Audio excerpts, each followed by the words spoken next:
గమొన్న రేవంతం sir మంచి ఖైదీలను విడుదల చేయుండ్రి అని సీఎం సార్కి లెటర్ రాసిండు గాని సర్కార్కు తెలియదా ఎవల్ని ఎప్పుడు ఎట్లా బయటికి తేవాలనో. ఆయన సీఎం సార్కు ఒకళ్ళు చెప్పాలనా చూడుండ్రి, పోలీసోళ్ళ కంటే ఖైదీలకే ఖతర్నాక్ పనప్ప చెప్పిండు. జైళ్ళ వడ్డలతోనే జబర్దస్త్ అక్కెరను ఒడ్డెక్కే పోతున్నాడు మన సారు. జెండా పండుగ నాడు గోల్కొండలో పోలీసోళ్ళు లెఫ్ట్ రైట్ అనుకుంటా కవాతు చేస్తారు కదా, ఇగో ఈసారి పోలీసోళ్ళతోని ఖైదీలు కూడా కవాతు చేస్తారట. జైళ్ళ శాఖ కూడా గోల్కొండ సంబరాలలో షేరికైంది కావచ్చి జైలున్న ఖైదీలను తీసుకొచ్చి లెఫ్ట్ రైట్ కొట్టిస్తారట సీఎం సార్ ముంగట. దొంగతనాలు చేసినా లంగతనాలు చేసినా దేశభక్తే కావచ్చి ఖైదీల కవాతు చేపిస్తున్నారు పెద్దసాలరు. మళ్ళా అటు చూడబోతే గోల్కొండ కోట కూడా జైలు గోడల కంటే పెద్దగానే ఉంటది.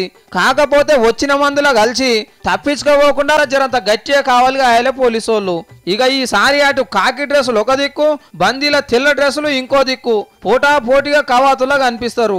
అందుకే కావచ్చు ఖైదీల ముంగట ఏమాత్రం వెనుకబడద్దని ఈ మల్క పోలీసు వాళ్ళు ఎక్కువనే కష్టపడుతున్నారు. 3 దినాల కాన్నుంచి పొద్దు మాపు ప్రాక్టీస్ చేస్తున్నారు. అప్పటికి చేసినట్టే నడుచుడు, కాళ్ళు కొట్టుడు, కత్తి తిప్పుడు, దండాలు పెట్టుడు, దమాయించి నడుచుడు ప్రాక్టీస్ చేస్తున్నారు. డ్రమ్ములు కొట్టి పాటలు పాడి పర్ఫెక్ట్ అవుతున్నారు. పరదలు బల్లలు కుర్చీలు అన్ని తెచ్చిపెట్టిండ్రు ఏం తక్కువ కాకుండా. బాంబులు దొరకబట్టే మిషన్లు పట్టుకొని అంతటా దేవులాడుతున్నారు ఎక్కడ ఏముందోనని. ఇక చూడాలి మరి 15 ఆగస్టు కవాతుల కాకీలు గెలుస్తారా ఖైదీలు గెలుస్తారా అనే ముచ్చట.